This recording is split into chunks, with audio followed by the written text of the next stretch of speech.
आजचा जो कार्यक्रम आहे हा कार्यक्रम वामनदादा कडक यांच्या जयंतीनिमित्त समता फाउंडेशन आयोजित इथे हा कार्यक्रम आयोजित केला आहे।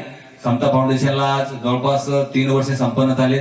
आतापर्यंत आम्ही या समता फाउंडेशनच्या अंतर्गत जवळपास स्मशानभूमीपर्यंत 100 लोकांना नेलेलं आहे आणि जवळपास 2-3 पुस्तकं पण काढलेले आहेत, ते पण वाटलेत आणि आंबेडकरी विचारधारा लोकांपर्यंत पोहोचावी, आंबेडकरांचं स्मरण सदैव आमच्या मनात असावं, विसरू नये कोणी, याची जाण असावी असा विषय ठेवून आज आम्ही अशोका बुद्धविहारमध्ये वामनदादा कडकानिमित्त भीमा तुझ्या मताचे जर 4 लोक असते, तलवारीच्या त्याचे न्याऱ्याचे टोक असते, वाणीत भीम आहे करणीत भीम असता, वर्तंत पिल्याचे सारेच टोक असते। अशा प्रकारे वामनदादाचा विषय घेऊन मी येथील जे काही आमचे बौद्ध उपासिका उपासक जमले हे सर्वजण आमच्या विनंतीला मान देऊन आलेले आहेत आणि हा विचारधारा अशीच प्रसारित राहावी याच्यासाठी हा कार्यक्रम आहे। तरी सर्वजण आलात, आम्ही मीडिया पण आले, सर्वांचे मी आभार व्यक्त करून या कार्यक्रमाला सुरुवात करतो। जय भीम।